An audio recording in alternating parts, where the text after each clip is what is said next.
What's your opinion this quote? Can't feed them, don't breed them. Oh wow.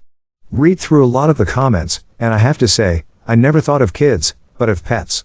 I think mine eat better than I do, and I am pretty meticulous. So, story time. I had a barn, and people dump cats at barns. My rule was, if you show up here, you get spayed/neutered, you get shots, you get food and water, you get shelter, and you get attention.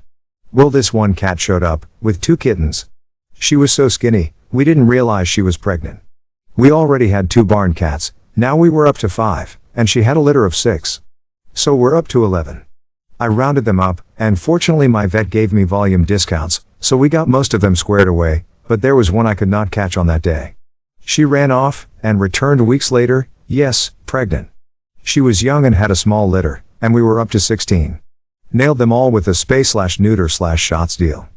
I only feed top quality, so holy beep I didn't breed any of them, but they had their own ideas. Found homes for most, took care of the rest.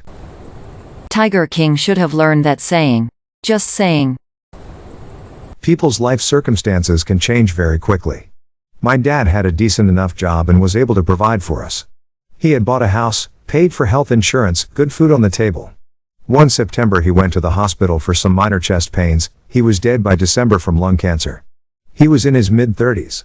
My mom with us 5 kids would become one of the poster women for can't feed them, don't breed them, but she could feed us, until our dad died. When I bring this up, people bend over backwards to be like, oh, I didn't mean your mom, I meant, insert exaggerated stereotype here, and how do you know the same thing didn't happen to them? When you see a woman in the grocery store and you judge her for using food stamps and having 4 kids hanging off her cart, how do you know she didn't watch her husband die? You don't, so back off. Also, on an ideological standpoint, it is ridiculous that 2 people working full-time can't afford to have 1 or 2 kids, but up until recently that was the position my husband and I were in, and we were making well over minimum wage. I never wanted kids, but I wouldn't judge someone for having one even if their finances aren't in perfect order. Reproduction is one of our strongest impulses as a species. It's different when you have a ton of kids, but considering it's extremely natural for people to want to have a child, I don't think it's right to take that away from someone just because they don't make as much money as we think they should be. On a financial side, it does suck to pay for other people's bad decisions, but support and education is how the cycle generational poverty gets broken. If a woman decides to have 15 babies to mooch of the system, I probably would not like her as a person, and there would be an argument about whether or not she should even have custody of those kids, but I would want those babies to have a chance at a stable life. I want those babies to be able to have a shot at a good education and a good career.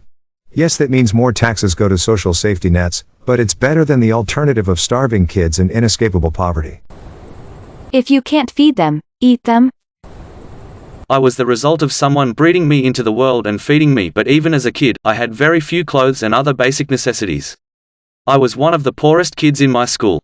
Living as a child, forced to wear the same clothes almost daily while you see other children having so much more than you is not a happy life to live, no matter how many justifications one can try to find. It's for that reason I refuse to allow my future children to suffer in a similar fashion. Then make contraceptives easy to get and less expensive. Then grasp the idea that abortion sucks but can be necessary. I always took the saying to mean if you know you can't afford a child, do not purposefully bring one into the world. I understand the importance of all the but what if something goes wrong after? And not every pregnancy/baby is wanted arguments, but if you right now are unable to take care of a child adequately, do not have one. Agreed, but access to abortion and contraception seems to be the bigger issue here. People are going to have sex. We can't and shouldn't try to control that, but we can and should try to make options accessible to people. I think it's safe to say that most women do want their children to be safe and healthy, but unfortunately it doesn't always work out that way.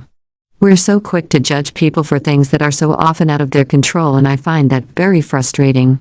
My taxes pay for the fire department to come save your home even though you accidentally left the stove on and caused the fire.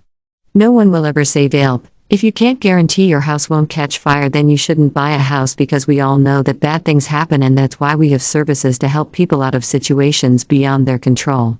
I don't understand why services like abortions and education and products like contraception aren't available to women who need and want them, but we have no issue with our taxes going towards emergency services and other types of infrastructure that are needed for all the other mistakes and accidents that happen in our lives. As with most bumper sticker length wisdom, it ignores reality. I appreciate the sentiment of if you can't afford kids, don't have them. But life can change at the drop of a hat. How many people got pregnant 18 months ago, had a roof over their heads and decent jobs? They were ready to start a family. Now, they are unemployed because they lost their job due to COVID, and the only reason they haven't been kicked out of their house/apartment is because of the temporary ban on kicking people out. Or, how many people lost a spouse due to an unexpected illness or an accident, and are now single parents that cannot afford the kid they had? So, it is easy to say if you can't afford a kid, don't have one. But it is also easy to go from being able to afford one to not being able to afford one by one stroke of bad luck. So, how about instead of judging people we just help them and treat them like human beings? It's an entitled oversimplification of a systemic problem surrounding both economics and education. Having kids is not something people should do without having a good plan. I see too many people getting kids that are unfit to take care of themselves, much less a kid. Same applies to people getting animals. My wife and I both worked in social services in the 90s. We dealt with many people in need, including single moms. I recall one mom who was homeless and fleeing an abusive spouse in a short school bus with her kids. Unfortunately, some poverty in the US at least has become generational. No aspirations of going to school or getting a good job or pursuing some life's passion. It's just moms having kids who then similarly have kids and get signed up for government assistance. That quote might on the surface be a decent rule of thumb, but there are some in our society who have made living off the government their primary source of income. When poor people have a kid, it gets called breeding. When rich people have a kid, it gets called starting a family.